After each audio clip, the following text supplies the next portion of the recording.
So I wanted, before we get started, to let everyone know that I have a new podcast out, and it's called Meditations. If you like the Meditations segment of this current podcast, you'll like the Meditations podcast. It's nothing but 20 minutes of meditative sounds.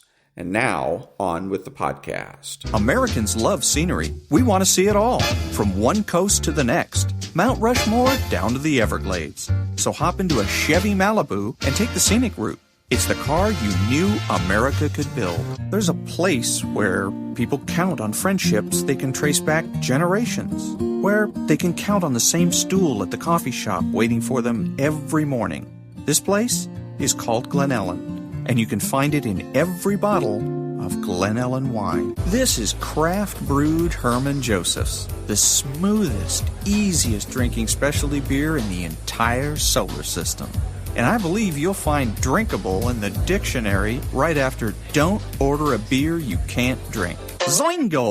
Boingo! The freestyle pogo with more boing, more bounce. Bounce further, bounce higher with Zoingo Boingo. To see what makes Arrowhead Mountain Spring water different from those other waters, you have to go back to the source. And with Arrowhead, that means going back a little farther and longer than most. Between security challenged and security strengthened, there's one important word: how. And it is the how that makes all the difference to our nation and our world. Lockheed Martin. We never forget who we're working for. What makes Kraft Singles so good? 2 out of every 3 kids don't get the recommended amount of calcium. But with Kraft Singles, they get a good source of calcium and the taste they love. Kraft Singles. Magic every single time. Throw boring overboard with a new real meal from Long John Silver's. A meal worthy of a plate. Just $4.99. Only at Long John Silver's. We may not all be geniuses, but we can all do something smart. Introducing the Hyundai 199 Sonata Lease. It's a smart deal on a really smart car.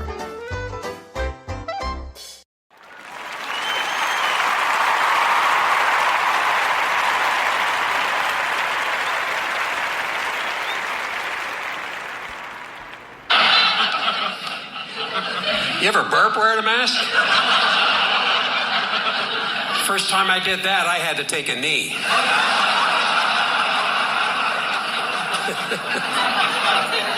Of course, everywhere we go now, we have to take hand sanitizer, which is fine, but everybody that walks in anywhere looks like they're planning something evil.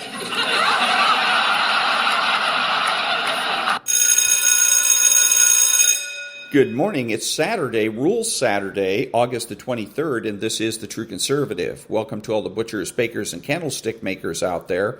I'm Ron, your host, and the only true conservative in the United States today.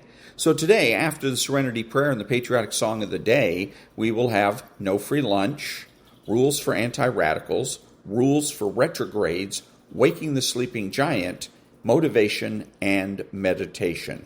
All that and more when I get back.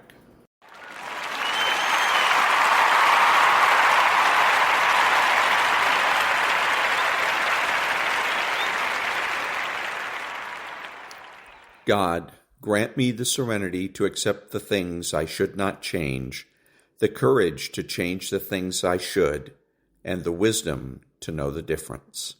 Amen.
Thank you, and now there's no free lunch. 250 Economic Truths by David Bahnsen.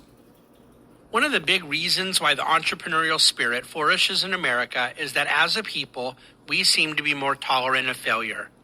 We're taught from little up that if at first you don't succeed, try again. Jude Winniski. This is a cultural reality that should not be taken lightly in the United States. We have traditionally loved stories of redemption, stories of overcoming adversity, and there's no story of success more heartwarming than one that started with failure. In societies where early failures are considered sources of shame, they deprive themselves the successful flourishing that comes from the second or third or fourth act. In free enterprise, failure is not just tolerated, more aligning our economic framework to the realities of life, but it is embraced as a necessary ingredient for entrepreneurial success. And that was There's No Free Lunch by David Bahnsen. Back in a minute.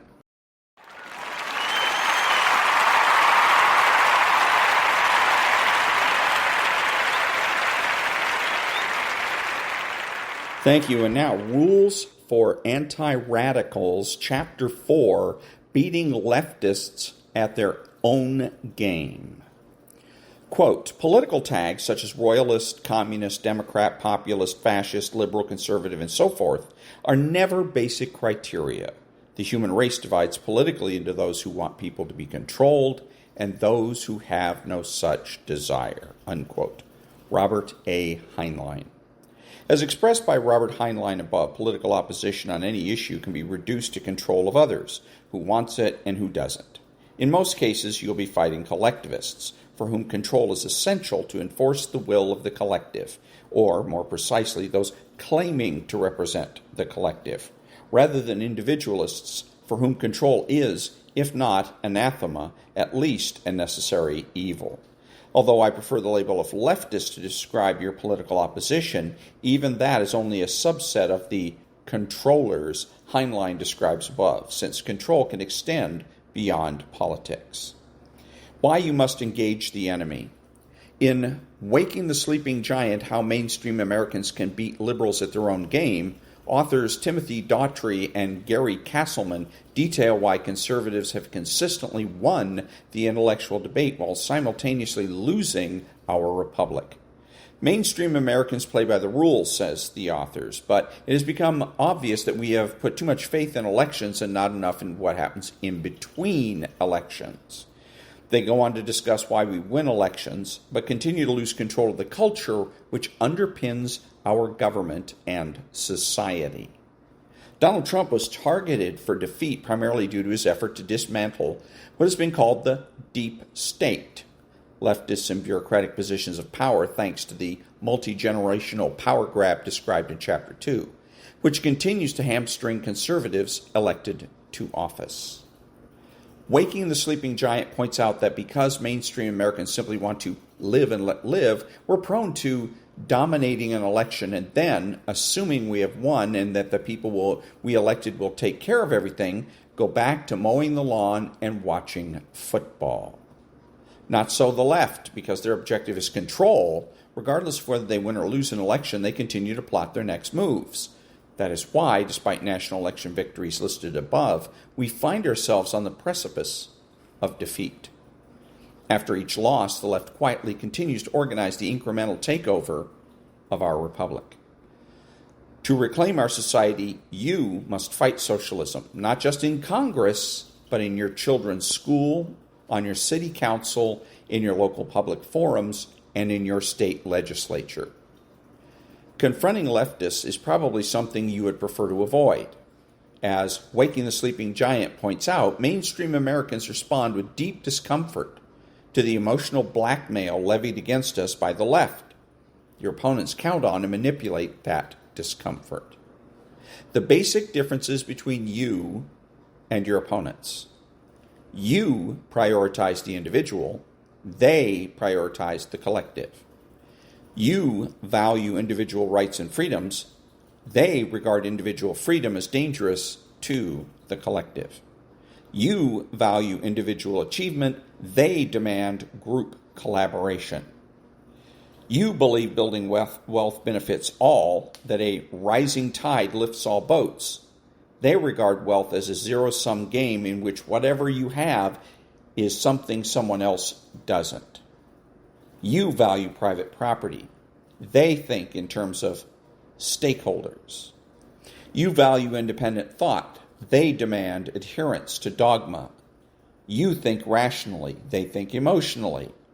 You believe success should be rewarded by rise in social hierarchy, whether they admit it or not. They want immutable social strata. You see individuals as they are. They see them in terms of identity. To debate a leftist, you must understand their language. Below are a few common phrases you will hear from the left and what they really mean. Cisgendered, a term for the increasingly rare individuals in society whose gender identity matches the bits and pieces they were born with. Cultural appropriation, anything once considered humorous, if it refers to any culture other than Western European. Deplatforming, shutting down free speech by anyone who disagrees with the left, all in the name of tolerance and democracy, of course. Diversity, people who look different but think in exactly the same way. Hater, epithet used against people who make leftists unhappy. Homophobe, anyone who still believes that there are two genders. Inclusiveness, exclusiveness, particularly of opposing viewpoints. Mansplaining, derogatory term for any rational explanation offered by someone so backward that he still thinks of himself as male. Offensive, anything that makes a leftist unhappy. Racist, you if you're white. Sexist, you if you're male. Social justice, the left's primary engine for redistribution of wealth and power. Stakeholder, a clever phrase used by leftists to create the impression of ownership in things they do not own. Tolerance, intolerance, particularly of opposing viewpoints. Toxic, as added to masculinity or other concepts, it means anything the left doesn't like. White privilege, claimed advantage held by a Caucasian, however handicapped, underprivileged, or impoverished he or she may be. White supremacist, an ever-expanding definition which now apparently includes all Caucasians. Woke, conforming to the leftist ideology of the day. Wokeness, a unique form of hypocrisy in which ostensibly moral standards, often completely bereft of truth and logic, are applied only against conservatives. Debating leftists, if you must. I don't mean debate solely in the formal sense. Never forget that when debating a leftist, you are unlikely to convert them. No amount of rationality will win them over to your viewpoint. As a rational thinker, this will be hard for you to accept, but you must. As Mark Twain has been credited with saying, no amount of evidence will persuade an idiot. Accordingly, you can realistically expect to secure only two objectives. First, you can use the forum to win over other people who are not devout leftists. Second, you can impose your agenda on unwilling opponents. That much is achievable. Winning the hearts and minds of leftists is not. You must understand that while winning over a centrist is possible, doctrinaire leftists can be beaten, but rarely converted. And that was the first part of Chapter 4 from the book, let's see here, Rules for Anti-Radicals by F. Paul Volar. Back in a minute.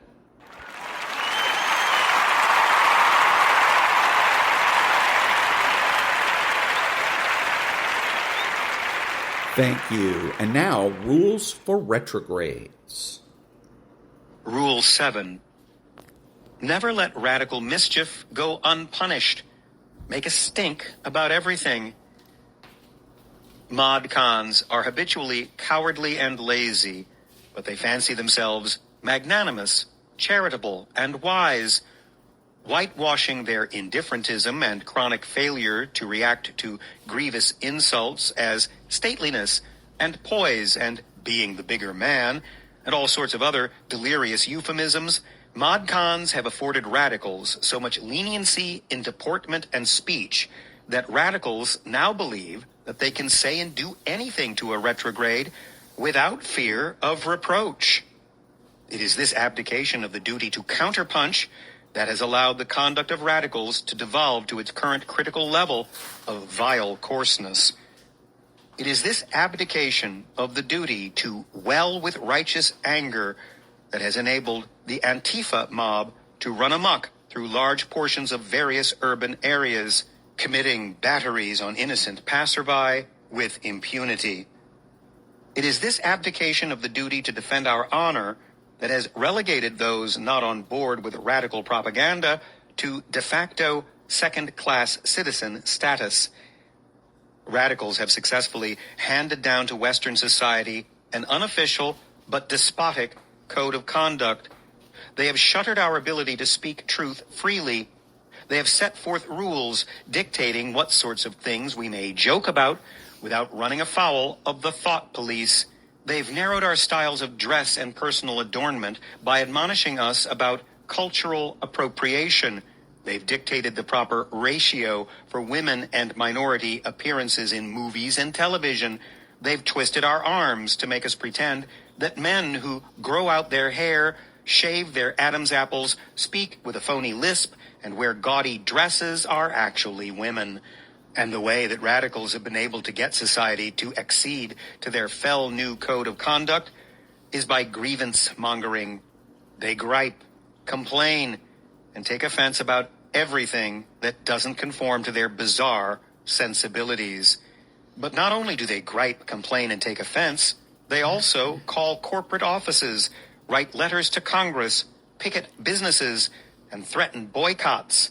In fact, they have special institutions like the Corporate Accountability Project dedicated to policing whether businesses are sufficiently woke or if they need to be cudgeled into compliance with the new code of conduct. Radicals' reactionary impulse, along with their assiduous commitment to following their initial umbrage with tangible demands for redress, often at the point of an economic bayonet, is the reason that we feel a subconscious pang of guilt when we say something true but politically incorrect. It's the reason that all burglars in home security commercials have to be Caucasian, despite the fact that blacks and Hispanics have a much higher crime rate per capita. It's the reason that in crime shows, hotshot lawyers at top law firms are reliably depicted as being sassy women, despite the fact that the overwhelming number of top law firm partners are men. It's the reason we have to call Bruce Jenner Caitlyn. It's the reason we have to pretend fat women make suitable fashion models. It's the reason we have to pretend that rap and graffiti are art. It's the reason we have to pretend that wives and not husbands are the head of households. Retrogrades need to reassert our fighting spirit. When we witness an injustice, when we see a serious breach of decorum or decency, when marketing departments choose to make us the butt of their jokes, we need to get mad. And we need to actualize the potential energy of our initial anger into hot, messy, kinetic energy by protesting, writing letters, making phone calls, and organizing non-monolithic boycotts. For too long have we abided white men being universally portrayed on television as fat, stupid, subservient slobs. For too long have we tolerated razor companies that scolded men for toxic masculinity. For too long have we allowed major retailers to peddle slutty nun costumes in the run-up to Halloween. For too long have we watched an NFL that mandates that grown men wear pink to raise money for a disease that primarily affects women. For too long have we let Tide commercials show emasculated house dads doing laundry on weekdays while their careerist wives are at work. For too long have we let Antifa bully old women. For too long have we allowed unfunny, loud-mouthed comedians to celebrate abortion publicly and cut the head off of Trump effigies. For too long have we patronized anti-American Hollywood movies and award shows. For too long have we financed an NBA that boycotts states because they don't let psychologically unstable and sexually confused men use women's restrooms. For too long have we let homosexual depravity be thrust in our faces in commercials and sitcoms. Tolerate this abuse no longer. As Dylan Thomas exhorts, do not go gentle into that good night.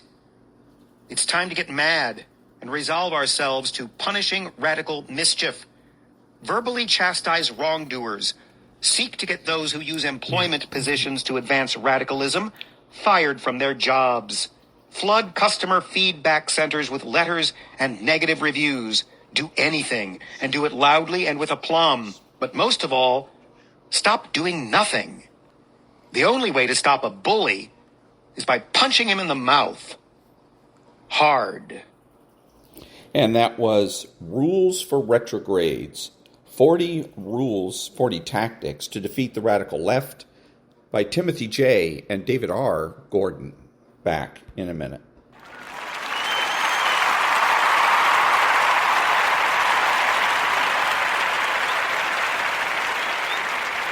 Thank you. And now, this is from a book that was quoted in the book, the Rules of Rules for Anti-Radicals, and that is Waking the Sleeping Giant.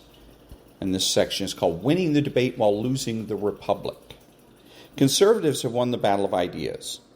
Conservative writers like Sean Hannity, Walter Williams, Ann Coulter, Thomas Sowell, Mark Levin, Glenn Beck, and others routinely document the failure of liberal policies and the superiority of conservative ideas. But it is difficult to name a single bestseller arguing that government knows best. Rush dominates the air while Air America died for lack of interest. Conservatives own the intellectual turf of politics. Some conservative bestsellers have documented what liberalism has done to liberty, to the economy, to our social foundations, and to our prestige and influence abroad. Others have offered ideas about what mainstream America must do to restore legitimate constitutional government. We know what's wrong with our country, and we know that leftist policies are the problem.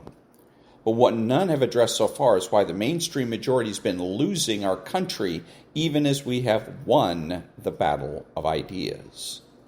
The mainstream confuses civics with politics. The ruling class has come to see the mainstream as nettlesome at times, but largely irrelevant as a political force. We are the backbone that supports the body politic. They are the muscles that decide where the body politic will go. We work, pay our taxes, and vote. And after we vote, we go back to work and hope that those in power will do the right thing. We have trusted the dogs of the political class to guard our lunch, and they've eaten it. Mainstream Americans play by the rules, both the rules of civics and the rules of polite behavior. In fact, following the rules is part of our character, and that comes from our Judeo-Christian worldview. And we trust others to do the same, but it has become obvious that we have put too much faith in elections and not enough in what happens between elections. We've put too much faith in the actions of elected officials and not enough in the actions of mainstream Americans in our families, in our communities, and in public politics. The American mainstream confuses civics with politics. Mainstream Americans know our civics. We understand the way the system is set up on paper. We know that government is supposed to be limited by the Constitution. We understand the checks and balances that were designed into the structure of our government to make it difficult for those with an agenda to force that agenda on the rest of us. We know our rights as they appear in the Constitution, and we know our responsibilities as citizens. We know that voting is supposed to give us the means to corral any government that steps outside its constitutional bounds. But politics is not the same as civics. Civics tells us how things should be. Politics decides how things will be. Mainstream American brings Robert's Rules of Order to a political street fight, and we're losing our country as a result. Elections may change the names on the doors in elected offices, but elections only affect formal power, not the power that lies within the cultural institutions. And power is what politics is all about. Not the common good, not the will of the people, not the Constitution. Politics is about getting and using power to decide what will be done and how. Certainly formal power rests in elected office, but cultural institutions have the power to make or break those in elected office, and the mainstream has lost those cultural institutions. Winning elections will accomplish little until we understand how power works, not only in the formal institutions of government, but also in the culture on which those institutions rest.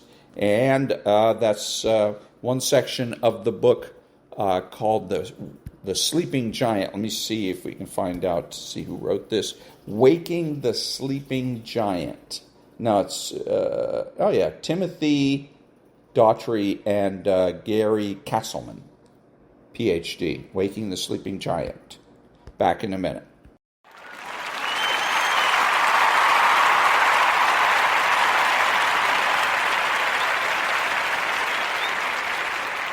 Thank you. Now, motivation.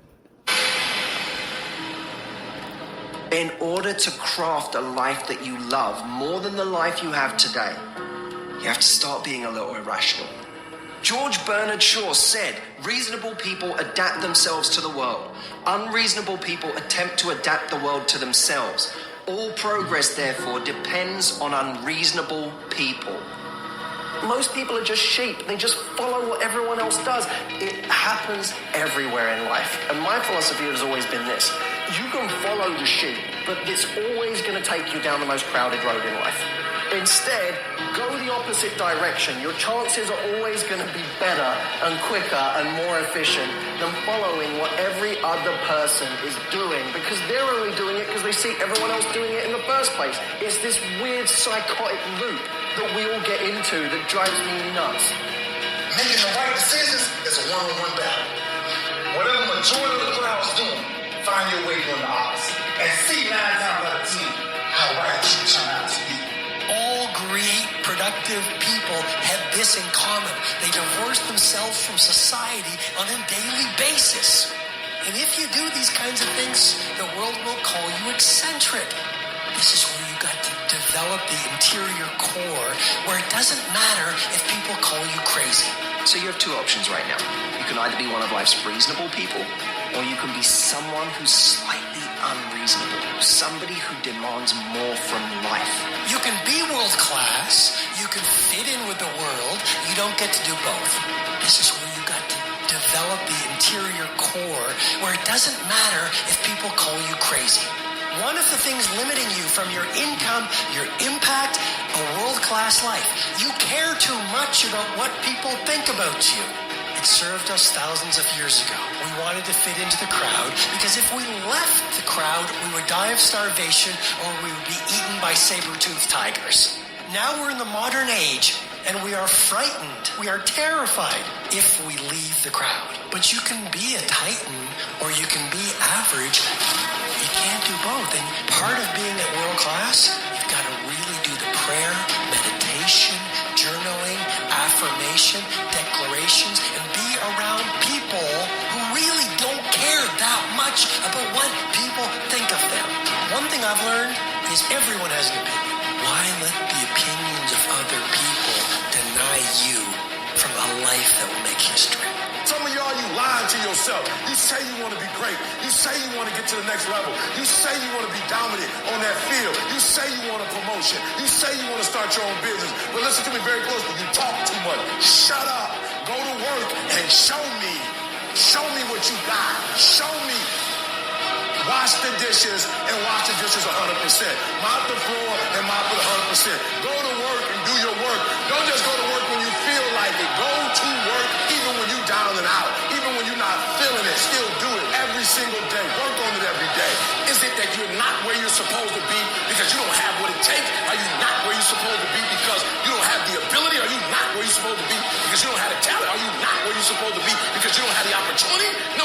What it boiled down to is you not where you're supposed to be because you average. Every single thing you do is average. And yet you want to be great and you want to be phenomenal. Forget about it. I'm suggesting to you that if you want to be great, that you're the first in the class and you last one to leave beast mode. I suggest that you study every single page. You take every single note. Beast mode. You go to the training and you're listening and you're writing and you're beast mode.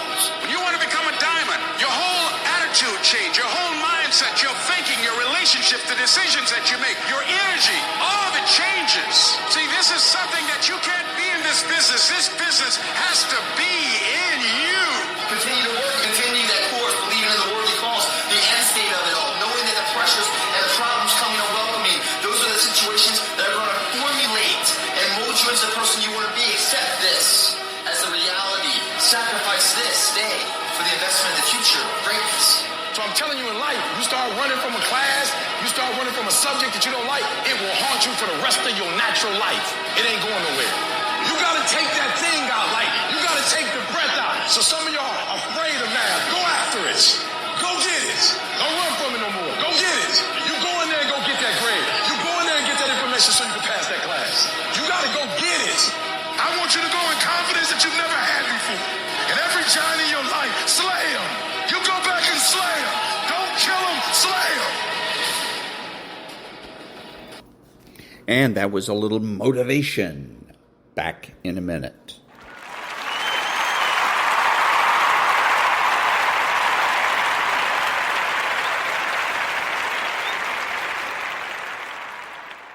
Thank you. And now a little bit of meditation. Welcome to this gentle vagus nerve meditation for anxiety relief and inner peace. The vagus nerve is your body's natural pathway to calmness and balance. In the next few minutes, you'll connect with its healing energy and invite peace into your mind and body. Sit in a comfortable position. Close your eyes softly. Take a slow, deep breath in through your nose and exhale gently through your mouth.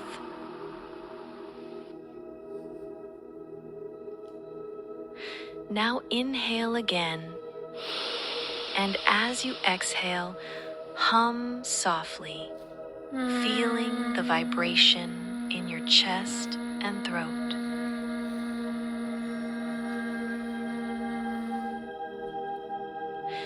This gentle humming activates your vagus nerve, calming your nervous system.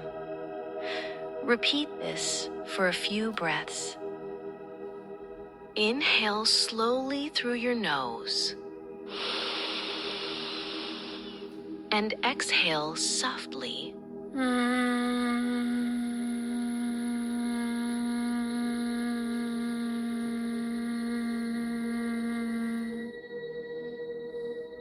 Inhale calm.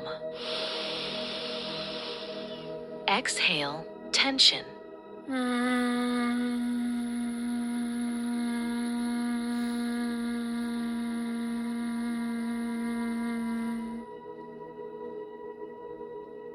Inhale deeply. Exhale and hum.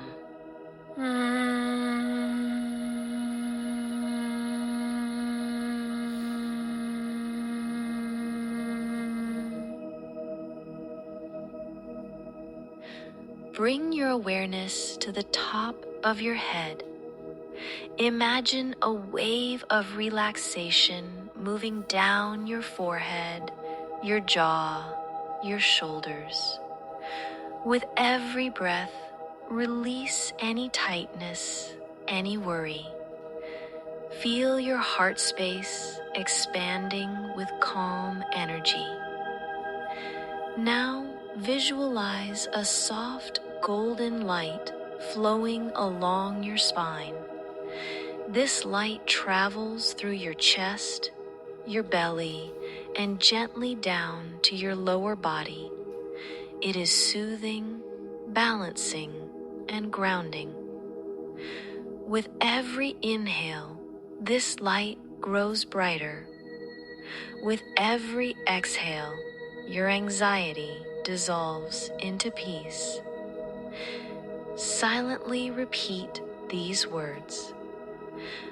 I am safe. I am calm. My body knows how to heal. I release tension and embrace inner peace. Take one last deep breath in and gently exhale.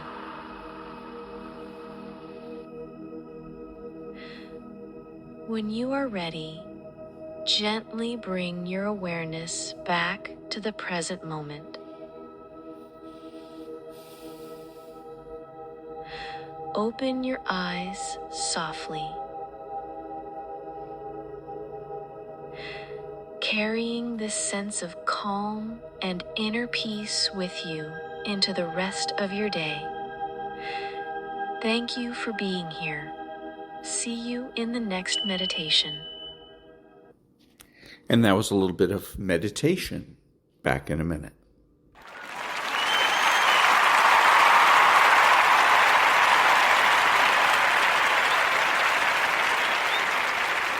So for my Australian listeners, I just wanted to let you know it is Friday, 8 o'clock p.m. Pacific time, and I'm watching footy. And it's the Northern Melbourne versus the Adelaide Crows. And it's so far, Adelaide is up by 5, 26-21, with a little over a minute to go in the first quarter. Back in a minute.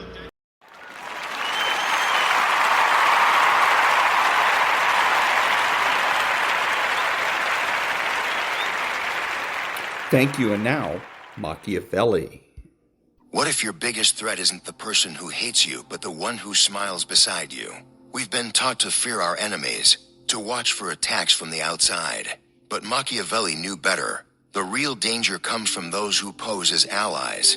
The colleague who praises your work, but plants doubt when you leave the room. The friend who smiles at your success until it threatens their spotlight. Machiavelli wrote, "He who causes another to become powerful ruins himself." Not out of malice, but out of realism. Loyalty in the real world is a mask, a performance, a tool until it's not.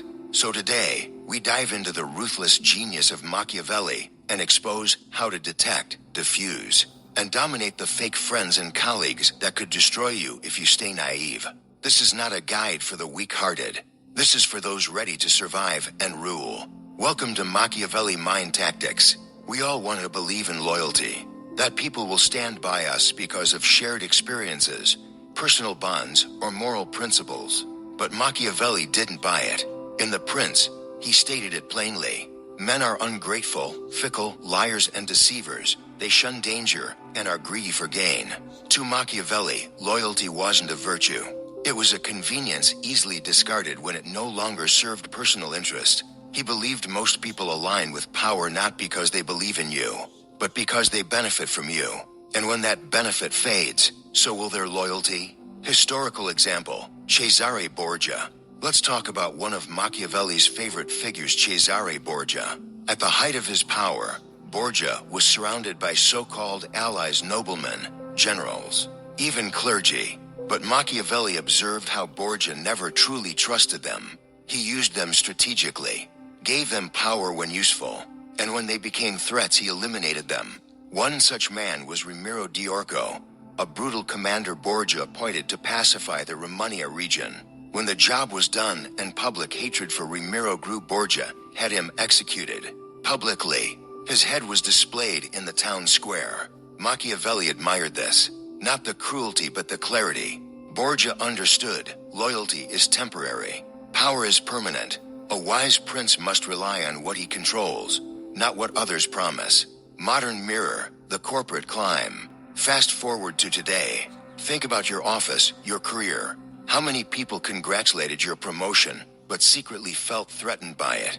How many teammates offer help only when it doesn't cost them anything? In high-stakes environments, loyalty often lasts only as long as the ladder is beneath them. Once you're no longer a step up, you become a threat, or worse, an obstacle. That's why Machiavellian strategy demands you stop expecting loyalty and start measuring self-interest. Ask not who likes me, but who needs me, and more importantly, who gains if I fall. Psychological angle, cognitive dissonance. Here's where it gets deeper. People will betray you while still believing they're loyal. How? Because when ambition clashes with attachment, the mind twists reality. I didn't betray her, I just did what I had to. He left me no choice, I had to protect myself. That's the rationalization of a fake friend. And you won't hear it until after the knife is in your back. Key insight, loyalty must be earned again and again. So what do? Stop assuming loyalty is permanent. Start watching for changes in interest, power, and status. If someone's incentive shifts, their loyalty soon will too. Reward reliability, not affection. Those who show up, deliver results, and take hits for you, they're valuable. But always verify. Because as Machiavelli reminds us, the promise given was a necessity of the past. The word broken is a necessity of the present. There's an old saying, better the devil you know than the devil you don't. But Machiavelli would sharpen that even further. Better the enemy you can see than the friend who hides a knife. Because enemies are obvious. They challenge you openly. You prepare, defend, counterattack. But fake friends, they shake your hand with one and poison you with the other. Machiavelli, ever the realist, warned rulers not to fear open hostility as much as they should fear false loyalty. The lion cannot protect himself from traps, and the fox cannot defend himself from wolves, so one must be a fox to recognize traps. The prince, fake friends are traps. They embed themselves inside your trust. They learn your weaknesses, study your ambitions, and gain access to your plans. Then when the moment is right, they betray you in a way that's devastating, because you never saw it coming. Case study, Julius Caesar and Brutus. One of the most legendary betrayals in history is also the most personal. Julius Caesar didn't die in battle. He didn't fall to foreign invaders. He was stabbed by his own senate led by Brutus, someone he trusted like a son. Et tu, Brute, even you, Brutus? That wasn't a cry of pain. It was a scream of psychological shock the moment Caesar realized the mask of friendship had been a lie all along. Brutus posed as an ally to stay close. He smiled in Caesar's shadow, and when power shifted, he joined the knives. This is the danger of fake friends. They use your trust as a weapon. Workplace parallel, subtle sabotage. In modern offices, this betrayal doesn't come with daggers, it comes with whispers. Your friend leaks your ideas to others. They tell the boss you're struggling just to plant seeds of doubt. They align with you when you're rising, but quietly withdraw when you hit trouble. These are the Brutus types of today. They don't wear togas. They wear suits, smiles, and let me know if I can help. The strategic response. So how do you deal with them? Don't get emotional. Get analytical. Machiavelli would never act on feelings, only facts and patterns. Watch for inconsistencies between what they say and what they do. Test loyalty in small ways. Give them controlled information. See if it leaks. Ask for support when there's no reward. Watch their reaction. Maintain optionality. Never let one person become the sole gatekeeper to your reputation, strategy, or success. Because remember, an open enemy wounds the body. A fake friend wounds the mind. And a Machiavellian knows, one cut you can bandage, the other can ruin your reign. Before a betrayal ever occurs, the signs are there. But most people ignore them. Why? Because they want to believe the illusion. They confuse charm with character, attention with alliance. Machiavelli didn't make that mistake. He understood.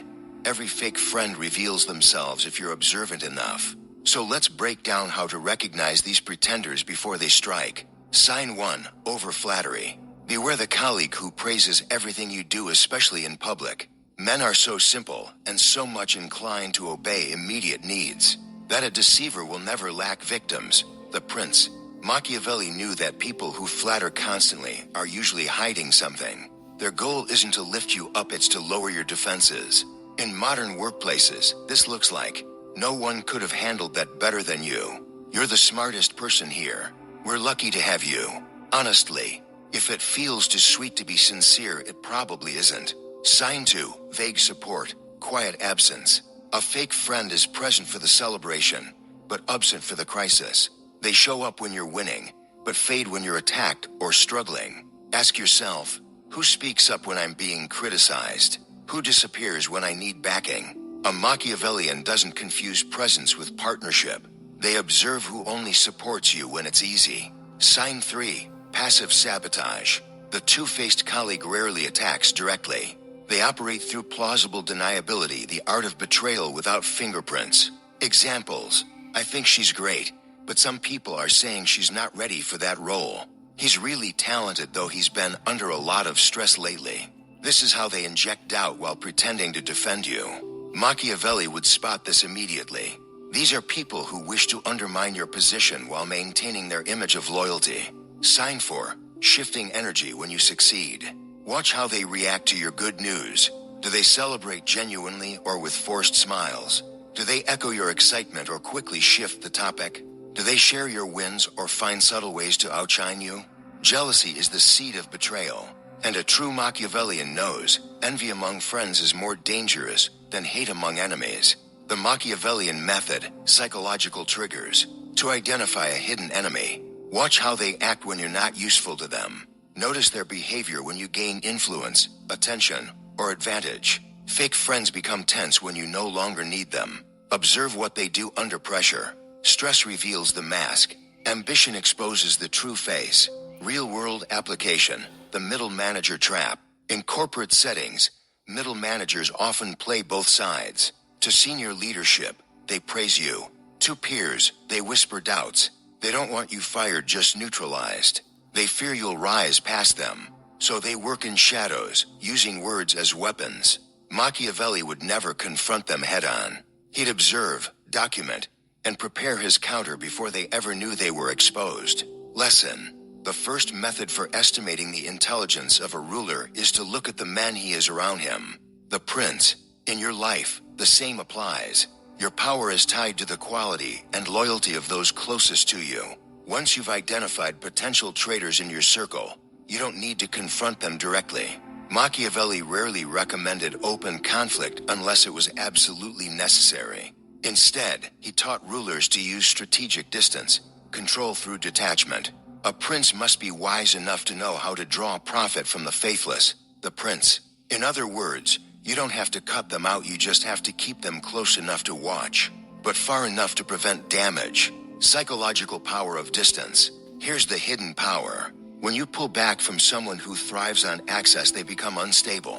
Fake friends rely on proximity to gather intel, stay relevant, or manipulate. When you reduce access, you force them into uncertainty. You limit their influence. You regain control of your own image and plans. Distance becomes both armor and leverage. Historical example, Louis XI of France. Machiavelli admired Louis XI, King of France, for this exact tactic. Louis surrounded himself with ambitious nobles, but never let any one man become too close.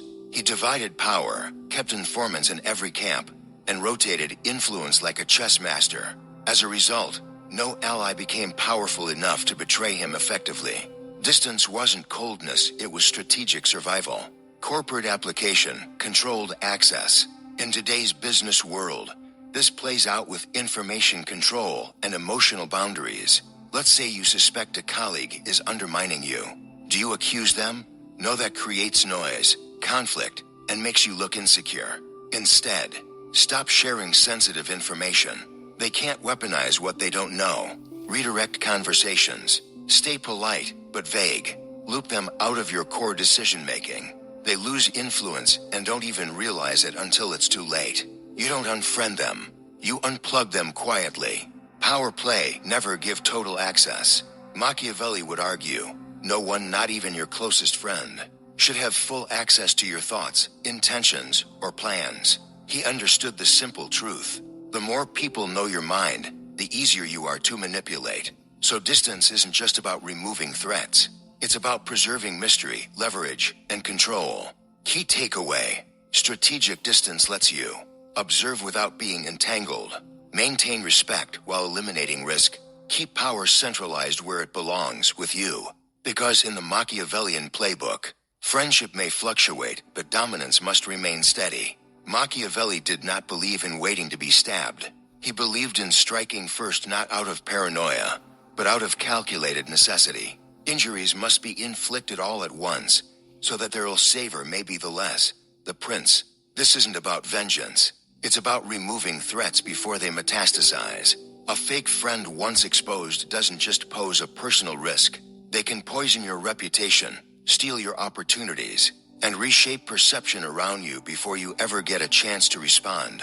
So what does it mean to strike first Machiavelli's way? Principle: prevention is power. Once you detect a pattern of deceit, you act swiftly, silently, and surgically. This could mean cutting off their access to critical information, excluding them from strategic meetings, replacing them in collaborative projects, reframing your public alliance with them. And if the situation escalates, expose them indirectly. Leak subtle truths that unveil their double game without ever appearing petty. The goal is not destruction. The goal is containment and dominance. Machiavelli's lesson from Cesare Borgia again. Let's return to Cesare Borgia, a master of preemptive strategy. When he conquered Romania, he appointed commanders to secure the region. But once their usefulness declined, and he suspected growing ambition, he eliminated them before they could turn. His most infamous move? Eliminating Ramiro di Orco, a brutal enforcer. Why? Because Machiavelli observed, violence used to gain power must be followed by violence to consolidate it. Cesare understood, delay gives your enemies time to organize. Speed crushes their momentum. Corporate reflection, the silent pivot. Imagine you discover your ally at work has been leaking your plans. They haven't sabotaged you openly, but the signs are clear. A Machiavellian move would not involve confrontation. Instead, you pivot your strategy without warning. Feed them outdated or decoy information and watch what leaks. Quietly align yourself with more influential players. Then when they realize they've been isolated, it's already too late. They're outmaneuvered. You've already moved 3 steps ahead. Psychological layer, anticipation kills threats. Most people wait for definitive proof before acting. But Machiavelli warns, a wise man does at once what the fool does at last. Fake friends test your limits. If you allow small betrayals to slide, they'll escalate. The preemptive move is not impulsive, but planned. You don't react emotionally. You respond tactically with precision. Key takeaway: don't wait to be betrayed to protect yourself. By then, it's too late. Strike early, strike smart, and do it in a way that preserves your reputation while undermining theirs. In Machiavelli's world, it's not about looking good. It's about staying powerful. If you want to survive betrayal, you must stop building alliances based on emotion. Machiavelli didn't believe in sentimental loyalty, and neither should you not if power and stability matter more than comfort. He was explicit about this. A prince must not have any other object nor any other thought, but war, its institutions, and its discipline, the prince. Substitute war for power management, and the lesson is clear. Your network should be strategic, not emotional. Redefining loyalty, utility over attachment. In Machiavellian terms, loyalty is not about love. It's about mutual interest. The people you trust most should benefit from your success, rely on your influence, have something to lose if they betray you. If they're emotionally loyal, but have nothing to lose by hurting you, that is a liability. If they're emotionally cold, but deeply invested in your success, that is an asset. The Machiavellian redefines friendship as an alliance of purpose. Test the useful ally versus the emotional anchor. Ask yourself of each person close to you. Do they bring me leverage? Do they offer access, credibility, skills, or intelligence? Are they committed to outcomes, not just emotional validation? If the answer is no, then you're keeping an emotional anchor in your boat. And when the waters get rough, they'll pull you under. Historical model, Cardinal Richelieu. Take Cardinal Richelieu, the infamous power behind the French throne. He built a court of advisors, informants, and envoys not based on friendship, but function. Each person had a clear role. Each alliance was transactional. And if someone failed to serve the state or threatened his dominance, they were replaced without ceremony. Cold, yes. Effective, absolutely. That's how Richelieu maintained power behind the scenes for over 2 decades. In a court full of vipers, business translation, strategic partnerships. In business, this translates to choosing co-founders who balance your skill set, not just ones you like. Aligning with mentors who elevate your credibility. Hiring not for culture fit, but for calculated contribution. Machiavelli would never hire a friend unless that friend brought value to the battlefield. Emotional control is key. Let's be clear. This doesn't mean becoming heartless. It means being strategic about where your heart lives. Have real friends outside your realm of power. But inside the arena, choose those whose interests align with yours, whose survival depends on your rise. That's how you build a circle that protects you instead of one that disappoints you. Key takeaway: a Machiavellian doesn't ask, do they like me? He asks, do they need me? And do I need them for something that matters? Affection fades, leverage endures. In Machiavelli's world, power doesn't come from strength alone, it comes from secrecy. He knew that the person who controls the flow of information controls perception, behavior, and outcomes. It is not essential, then, that a prince should have all the good qualities, but it is most essential that he should seem to have them. The prince. Translation: people don't need to know the truth. They need to see what benefits you. The power of mystery. A fake friend or double-dealing colleague is powerless without access. They need your plans, weaknesses, internal dilemmas, hopes and fears. Without that information, they can't predict your next move, undermine your decisions, leverage your doubts against you. This is why Machiavellians never reveal their full intentions. They speak in half-truths. They show calculated emotions. They protect their strategic opacity like a crown. Historical parable: Napoleon Bonaparte. Napoleon, arguably one of the greatest military minds in history, was also a master of misinformation. Before major battles, he often leaked false strategies to manipulate how enemies would prepare. One famous example: before the Battle of Austerlitz, Napoleon pretended weakness to draw the enemy into a trap. Result: a decisive victory, not because of brute force, but because of intelligent deception. That's pure Machiavelli. Practical application: strategic disinformation. In your life, this means don't overshare your dreams with colleagues. They may not be cheering for them. Don't explain your every move. People can only block the plans they understand. Use selective disclosure. Give different people different pieces of the puzzle. That way, no one ever holds the full picture but you. You become unpredictable, and in a power game, unpredictability is both shield and sword. Psychological power move: silence as control. Here's a Machiavellian move almost no one uses. When others expect an answer, stay silent. When they ask for details, give only direction. When they seek clarity, provide curiosity. People hate uncertainty, and in their discomfort, they reveal far more than they should. Machiavelli used this dynamic constantly. A ruler who speaks too much invites rebellion. A leader who reveals too little commands fear and fascination. Key takeaway: protect your strategy the way a king protects his throne. Say less, reveal little, observe everything. Because power isn't always taken, sometimes it's leaked. Betrayal stings, but for the Machiavellian, it's not the end. It's an opportunity. Because once someone shows you who they truly are, you no longer have to guess. You're now in control. Machiavelli didn't waste time lamenting broken trust.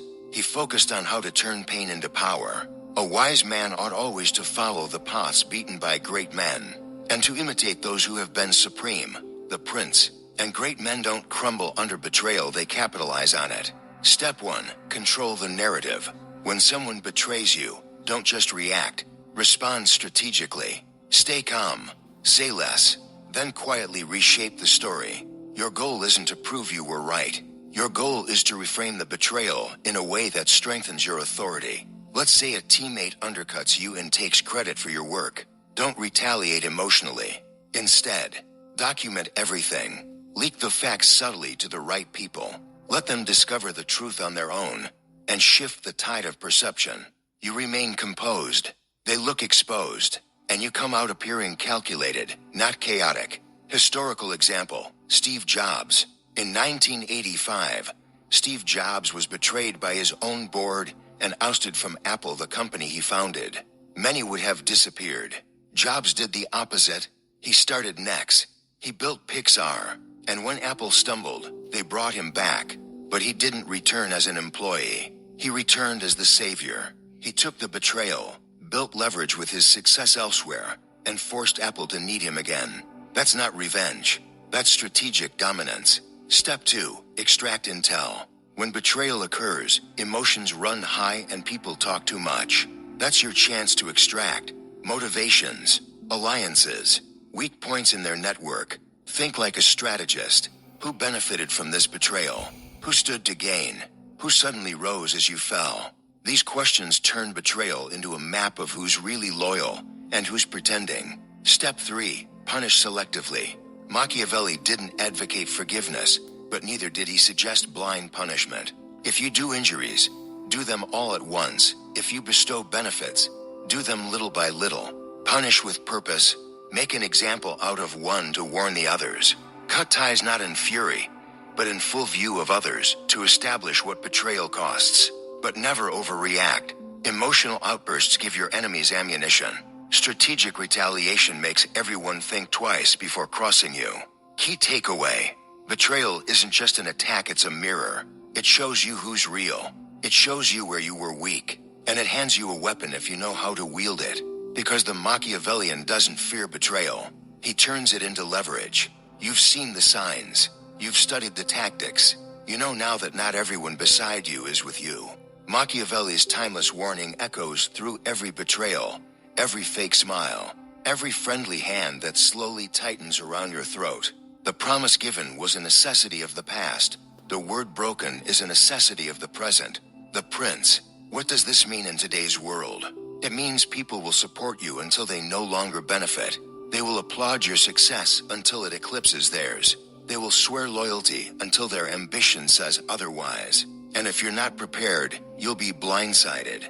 But if you've watched closely, if you've understood the lesson you now have, what most people never will: clarity. The clarity to trust only what's proven, not what's promised. Measure loyalty by incentives, not by words. Stay calm in betrayal and turn it to your advantage. Build alliances on utility, not emotion. And above all, never reveal your full game. Machiavelli's greatest gift wasn't cruelty, it was understanding. Understanding that survival and dominance require one thing above all: discernment. Not everyone deserves access. Not every friend is real. Not every betrayal is defeat. In the end, those who last are not the most loved, but the most prepared. Outlast the pretenders. Rule in silence. Strike with precision.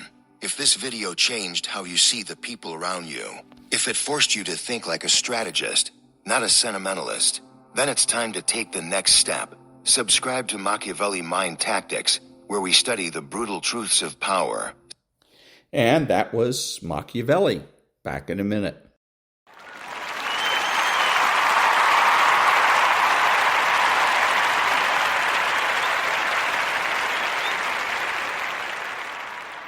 Thank you. This is Ron, your host, the only true conservative in the United States today, bidding adios to all the butchers, bakers, and candlestick makers out there, and reminding you that determinism is optional.